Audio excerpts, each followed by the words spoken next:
should think about someone's own perspective, and that's one big thing that people need to really look into. And the togetherness and development is one key thing that, of course, brings unity in all aspects. Now, in the world of sports at this time round, we've seen teams and clubs that are trying so much to be united and, of course, push things that work out. And amidst this, we've seen, of course, challenges and the games that keep turning up here and there. But all in all, it brings us to the unity in the world of sports, where, of course, sports has a lot of disciplines that bring certain scenarios, brings out certain activities, brings out certain offenses, and of course the clientele in the world of sports. And not forgetting, of course, the building up of an organized structure of sports. So what am I coming to? It's one of the biggest things that has come, and West Nile is really running low with a lot of sports activities. The way, of course, you did see reports full of, that is the team of Ruo Hill, now Nduparakati, probably today. The other time we did see a lot from Calvary Football Club, and of course our clubs in even the lower leagues are trying so much to see things work out. Owen Saga is my name, and with me is Benson Pastore, whom we shall be discussing a lot of things. Benson, good afternoon. Good afternoon, Owen Zaga. Good afternoon, the viewers. Today is already 31st of January, and the January transfer window will be shutting down tonight. Expect a lot of drama, maybe from the average teams, not now from the big match guys, teams like Real Madrid, Barcelona, maybe probably the big dogs in English Premier League. I don't think they will be in so much business come tonight. And also AFCON has taken another step, this time the quarterfinals, which is not today, but it will be starting tomorrow. But we have got so many things to give you at this particular moment. What you need to do is just where you are, the channel, of course, will have to be that one of West Nile Television. One of the owner, of course, Andabati Yusuf and Pingopi did confirm that managing a football club is one of the hardest things. He thought people were eating money in the FIFA drum when things came on. That is some time back, even he started a few, but later he was into the system of management of football, where, of course, he did see that it is not really the right way to go because of one thing. They were stressed and probably left management of the drum, so it's very challenging. That means in football management there are a lot of challenges that are coming in there, and this is one thing that we're looking into, and we expect environment probably to say exits and here and there. But one of the biggest things is the Uganda Cup that is ongoing. Today, a couple of games on card that will be played, including Calvary in West Nile. We talked about yesterday. We did see, of course, the team of also Duparakas playing today, and those are some of the two things that are coming right there from the region. But all in all, let's look at the real fixture or the reverse of the fixtures yesterday and see how exactly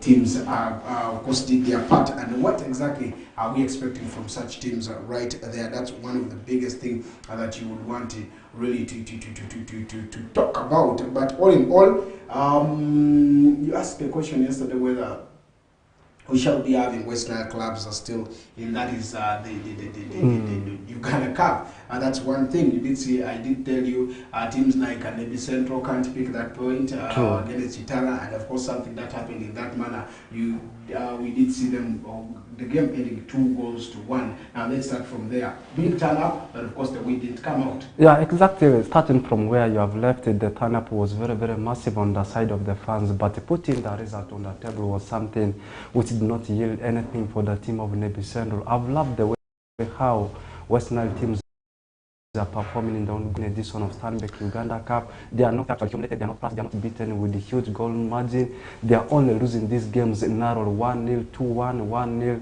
2-1. That one shows that there is a lot of talent, there is a lot of football we have from the soil of West Nile region. What does it mean for the rest of the teams? Let me give my example with what happened also at the Boma Ground. A team that's played in West Nile, or not in West Nile, rather in Yumbe DFF 4th Division League, or just losing also by a goal to nil, speaks something in volume about that particular team. Still back to the game which happened yesterday evening between Nebi Central and the team of Chitara. You look at Chitara, we spoke length about this particular encounter. Chitara is a Star Times Uganda Premier League material. Meanwhile, the team Nebi Sendul is a team that is Regional League material, and going on to lose the game just by 2-1 speaks something about this particular team called Nebi Sendul. Losing only by 2-1 is not all that a humiliating defeat, but what matters most is the team that always proceeds ahead. I'm talking about the round of 32 in terms of revenue, in terms of the exposure of the players, maybe the rest of the technical members. It's something massive on the side of Nebi Sendul, but in terms of the football bit of it, I think they're already out. What matters most for them is, remember, regional league teams, 4th division league teams, and the non-registered teams, they can only expose themselves when it comes to the only tournament called Stanbic Uganda Cup. Now it's done and dusted. The focus turns to Western Nile Regional League. To me, they have done their part. Only losing and edging results is something not bad for a team of Nebi Sendul's caliber. Yeah, a very big one. Of course, I've loved one way that they always keep performing in the Uganda Cup, and probably the stages that they were was not a bad one, and pushing up to there showed now, of course, maturity and the level of organization in different aspects of the clubs right there, which of course made the best organized club to win the game. But all in all, you did also see Blacks Power that were away, still also winning the game against Nakapere Moru FC. That was a game that they played 2-0, and it also yielded for them, and Blacks Power through to the next level. Were you shocked or were you surprised? I wasn't shocked because you look at the Blacks Power, they are one of the teams that performed very well, not extremely very well, but somehow very well when the first round was coming to an end in FUFA Big League. This is a team which is having a vibe in Northern region. I think they are the only representative from that region which is having a lot of vibe. If they were to be knocked out immediately in the round of 64, it was going to spoil their brand. At least proceeding up to the round of 32 will still speak something about them, waiting for the opponent they are going to face in the round of 32. Imagine as a winner is not a shocking thing, but it may be a shocking thing because we all know how the 4th regional league and non-registered teams have been actually giving headaches to most of the teams that plays in the top tiers. Okay, and now of course another Uganda Premier League team, Gaddafi FC, also did get a win against Chirinya Sports Club, a game that ended at 3-1. Chirinya was home, Gaddafi was away. All the away teams, of course, most of the games that were away yesterday got their wins, apart from, of course, Turu United that won against Karo Karunji. That was in a 2-0 win in the Uganda Cup yesterday. Now that's one big thing that, of course, came through. But for today, a couple of games still continue with the round of 64 in the Stanbic Uganda Cup 50th edition, with of course another big one. Let's start with the Northern Gateway that will be playing Calvary. This game is live at Lira, and that is where you're going to be seeing this game at UTC Lira grounds. 4 p.m. we shall be witnessing this game, probably between that is the Northern Gateway and Calvary. What are we expecting in this game? First of all, it's going to be a hard game for the both sides. Why have I said so? You look at the Northern Gateway. This is a team recently playing in FUFA Big League. They are fresh from FUFA Big League, and they have ever met Calvary before. Calvary, vis-a-vis, they have also met Northern Gateway, and this is the right time for each side to show that they can still do it. And you look at Calvary right now, the pressure keeps on mounting on them, because you look at where they are in, they are almost in a relegation zone, and second round is very soon bouncing back. This is a different tournament whereby every team will always want to go very far. Northern Gateway matches they are now playing in regional league, they still feel they have that vibe of playing against some of the teams playing in Uganda Premier League, FUFA Big League. But the team which is going to be very, very tactical, in fact the judgment is going to come from the game part of it in the pitch. Me, I will conclude by saying that it's a 50-50 scenario for the both sides, because both of them, they all have the pressure to put something for their fans. One of the biggest things that will be coming right there, Calvary traveled early enough to see that they will be tussling it out. They had a very good organization that went through to, that is, of course, Lira, and put everything in place to see that things go their way, and that is exactly what has happened. From that is the team of Calvary Football Club. Now we're waiting to see how exactly that will be pushing it there, but all in all, it is not an easy thing to say that Calvary would love really to get themselves away from the Uganda Cup. They always honor, and that is one big thing. But all in all, we did also see stories coming right there against Nduparaka Football Club, and probably the team is not in that is Kampala to hold a game between Chambura Rastas FC. That is a game that was supposed to be taking place, and which of course looks to be one of the biggest thing to talk about now. Two things you could say that will be affected. One is that the federation will be taking action. 2 points and 2 points and 2 goals will be docked from that is the start time Uganda Premier League, and then you have that means if you also see other things like the publicity of the game is one big thing that the federation, one of the articles says that you are supposed to advertise or by making social media handles of effective, and of course the posters to make sure that you share it with of course the sponsors logos and the rest to advertise them, and that is what is happening now. If Nduparaka does not turn up for this game, that is exactly what will happen to the club, and that is exactly what probably is going to happen to the club. Where will that take the team in the next future? Just based on the statistics and the statement you have just talked about, the bad part of it, it's going to come with the slim advantages on the side of the team they are going to play, but with the numerous disadvantages for the team of Nduparaka Football Club. You have already mentioned some of the effects Nduparaka will encounter. First of all, let me start with the disadvantages part of it. I start with the team they are supposed to host. The exposure part of it will be lacking, because in the last few days we have actually been discussing about how it will actually help some of the teams, smaller teams. We mentioned the exposure part of it, revenue part of it. Now they are not going to honor the fixture. That means the two things we had been discussing about it, they are gone. Exposure and also revenue part of it is gone. Now coming to Nduparaka. Nduparaka is a very big club, a very big branded club. They have got the vibe, not only within Western region, but all over the world. Now you are failing to honor a fixture against a team, a lower team. That one obviously will affect them, and in case they are going to be docked 2 points, right now they are having 17 points to their names, it will affect them. Probably it may drop them, if not in the relegation zone, almost in the relegation zone. And at the same time, 2 points also deducted. If it's going to be deducted, automatically it's going to take them to the negatives in terms of the goals. Now, this is something which will come at the end is the same on the side of Nduparaka Football Club, because it's been a big branded club. It's been one of the biggest clubs we have in the, not only in Uganda, but in the whole world. You have failed to honor a fixture in a tournament in the names of Stanbic Uganda Cup. The biggest part of it, leave aside the issue of maybe docking points, also the goals, the biggest disadvantage of it will be the same part of it. That is one aspect I am looking at in case they will fail to honor the fixture. Yeah, it's a very bigger one. Of course, this takes the club being affected in the Uganda, the big league, which of course is one of the biggest things. So we're yet waiting, and probably, but to my best knowledge, the team didn't travel, so we shall be waiting to see, because the players haven't gotten back to camp, and that is one big thing that is coming right there. Okay, when we leave that there's still more games, or there are still more games that are going to be played.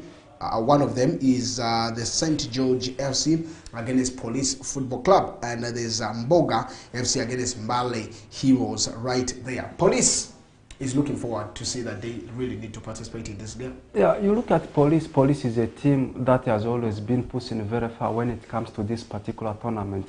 It might be the first of its kind for us to hear about some of the teams you have just mentioned, but know that these teams, they are prepared massively to face, more especially if they have been drawn, whereas if they have been drawn against some of the big league, whereas sometimes Uganda Premier League sides. That's why in most cases when the games have been going on, when the games continues to go on, you always see them giving that bleeding nose to most of the teams playing the FIFA Big League, and also to sometimes Uganda Premier League. And for most of the fans, they are thinking that it's going to be an easy thing for the team of Police. And these boys, they have relaxed a lot. Truly, they have relaxed a lot. And people are looking forward to see that they start winning games. Police, are they going to pick it from where actually they left it? Is actually what everyone is waiting to see in terms of pedigree, in terms of everything, history behind this tournament. Yes, we may say that Police is going ahead. They may win the game, but it won't be an easy win for them. At Masindi St. George, that's where they're going to be. Mbogo will also be at Kawempe Muslim to play Mbale Heroes. That game is going to be one of the games to watch. Bushenyi Veterans will take on Busoga United. And of course, Pakwachi Youngsters against Boma is another game. Two sides, I want to repeat myself that this looks like a nearby. Pakwachi and Masindi look to be a very good game that is to be watched. And today, that is on Machi grounds, you're going to be seeing excitement in the Western region. Yeah, exactly. It is more of a semi-derby because these two DFS, they are not far away from each other. Pakwati, just like how you have said it, is actually close to Masindi. Pakwati Youngsters matches in the whole of Western region, much of the vibes have been shared about teams like Paida. You talk about Odamatako, Kochaban. This is a team which is performing very well, and Boma FC. Yeah, this is a big league material. They have got everything to see that they overcome the team of Pakwati Youngsters. But because of excitement we have in Western region, and only the hope is now on Calvary, Pakwati Youngsters, because the team we have just been discussing about on the Paraka, the scenario is now 50-50. They may honor the fixture, they may not. And they know it very well that they need to beat Boma. And they have that clear chance to see that they beat Boma. First of all, to proceed ahead to the round of 32, and at the same time to raise the flag of our region or West Nile, because it will be a shame if we don't have any team proceeding to the next round. Out of the 7 teams you have none, it won't look good. Everything has been left into their hands. Every hope is now fixed on them. We are waiting to see come this evening what kind of result they are going to yield for the fans of West Nile. I know all the West Nilers, they will be behind this particular team of Pakwati Youngsters. Okay, it's a very big one. Transfers keep going, and the player by the names of Mohamed Nadir has crossed over to, that is Odramachako Football Club from Nebi Central, according to reports coming up right there. And of course, Odramachako confirmed the works officially on their social handles, saying this goalkeeper, aka Mandanda, is his name. He played for Nduparaka. He's been training with Nduparaka. He went to Calvary. He was a former goalkeeper of Calvary before crossing over to Nebi Central. Now he's back again into the club, and Odramachako signs him right there. But one thing is the character that will always come in there. As a player, when you cross over, you need to adjust on certain things that probably keep coming. But this time around, he is a player that is going to be for Odramachako. What value will he add to the in terms of iconic figure, they have signed a very good goalkeeper. Just the characters you mentioned, those are the things he will have to adjust on. He was on ground when Odramachako Sen was playing Soltino Bright Stars in the Stanbic Uganda Cup. He did not play the game. He was on the bench. You look at his physical appearance. He is someone who's giant. He has the tactics and also the experience part of it, playing for some of the big teams we have in the region.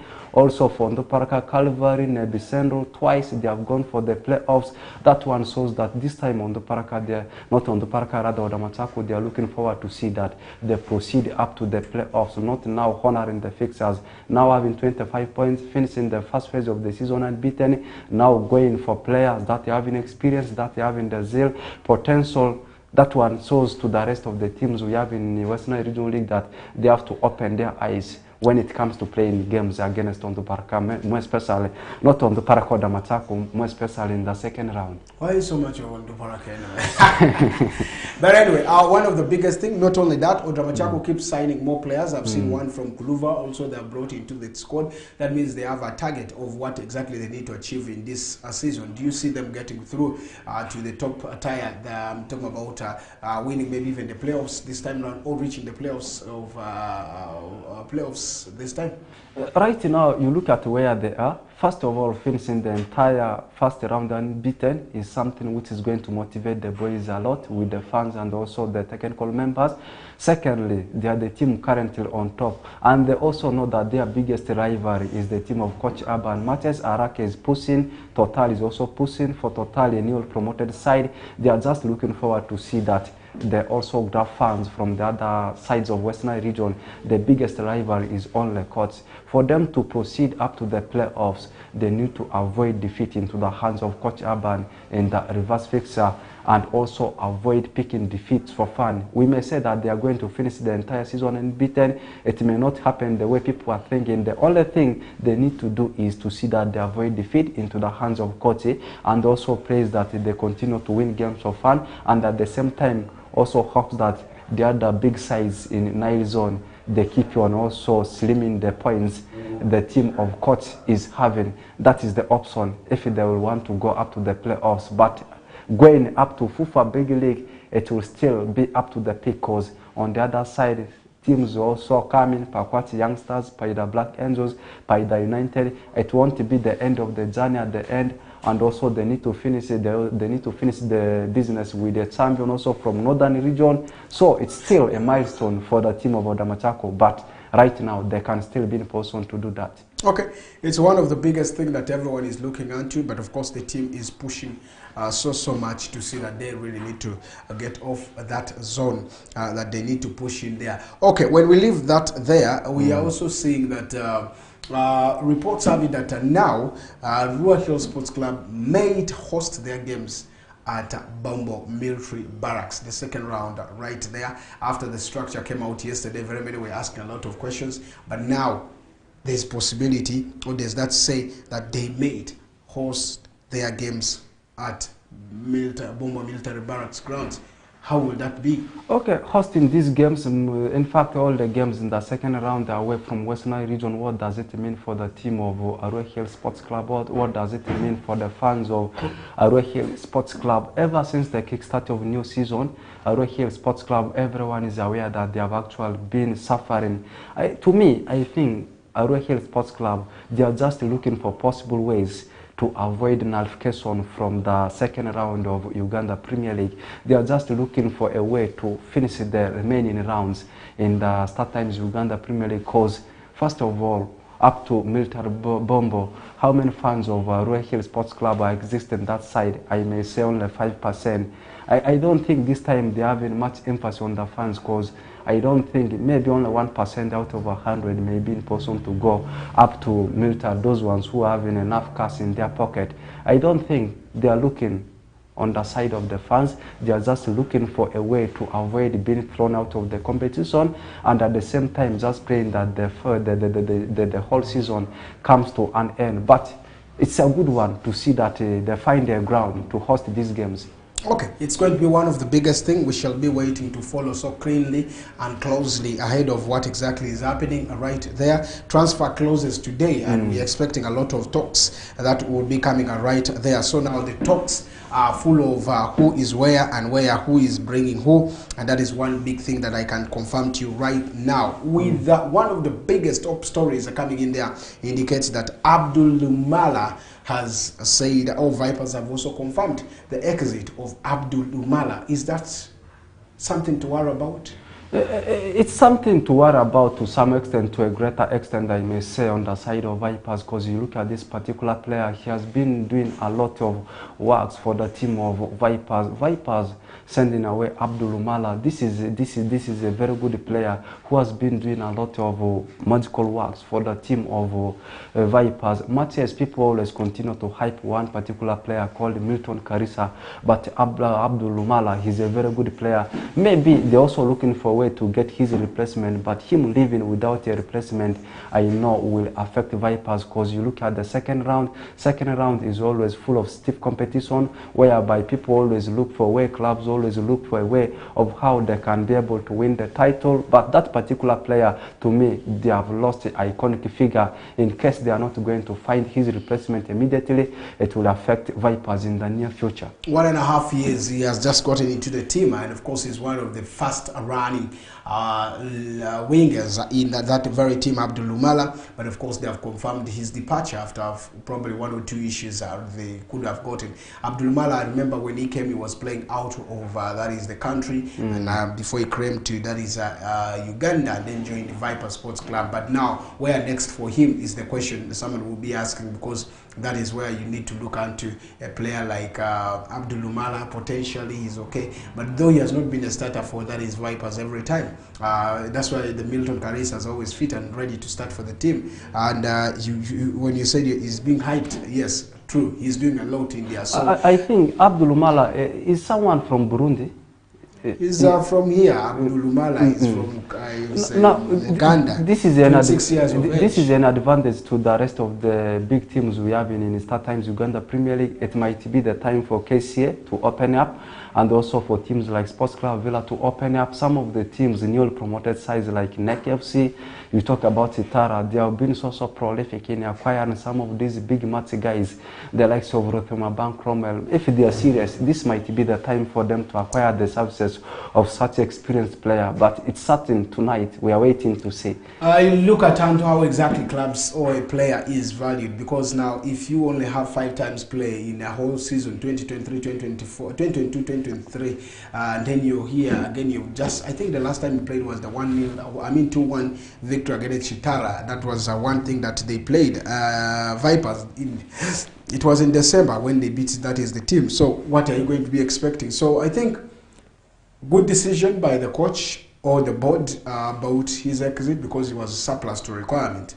He's not adding value into the team, even in the Uganda Cup recently, and then he got injured. I remember those are some of the challenges that players keep facing, and of course Abdul Lumala is undergoing through. So I think it needs to be one of the biggest things to talk about. Leaving alone that, we also did see the player by the names of Travis Mutiaba, who has been linked with a move away from that is of course, being linked with a move to Egypt, according to reports, and he will be moving to Zamalek. And what are you expecting in case this deal goes through? For Travis Mutiaba, this is an experienced player. Zamalek is one of the biggest sides we are not having from Egyptian Premier League only, but in the whole of the continent of Africa, because they are ever competing with the teams like Al Ahly. But one thing I've been observing is once Ugandan players they go to that side of Egyptian Premier League, they have always been falling out of the pecking order. Now the question is, in case the deal goes through, how is he going to structure himself to see that he features into the starting lineup of Zamalek? If not only in the starting lineup, how is he going to structure himself to see that he actually becomes one of the phenomenal integral figures for the team of Zamalek? Because Zamalek is not like Vipers, Zamalek is not like Express. This is a team which is competing always to see that they win Champions League, not only qualifying for it to win Champions League, but for him, yeah, a very good move, but he will have to be technical to see that he structures himself as one of the favorites in the camp of Zamalek. Very many had not known where he crossed over, and Dinamo Tbilisi is the club that he had been playing for. Even Federation of Uganda Football Association confirmed that. And now he is a reporter this morning from, he's called Rami Yusuf, posted on his Twitter account saying that, of course, he has signed a 4-year deal with Zamalek, and 4.5 years he will be a player. I think that's a very good plus. He played for Uganda, of course, for quite a long time. He has played in Uganda, Sports Club Villa. He has really done a lot in the school football. He has done a lot, and this is the time to shine. And of course, we shall be wishing him the best, because he is a good, proven player. I did see when they played for school, the school football, where you had Mutiaba, you had the Senkem Sof, and the rest. It was a very good game. So we're expecting a lot. But besides Villa, Mutiaba also previously featured for Vipers junior team, if you remember, that he had his moments in there. So he has come into academies, teams, and of course brought in a lot of experience to his football career. So coming in this or moving away is not by a shocking moment right there. We'll be taking a break. When we come back, we should be discussing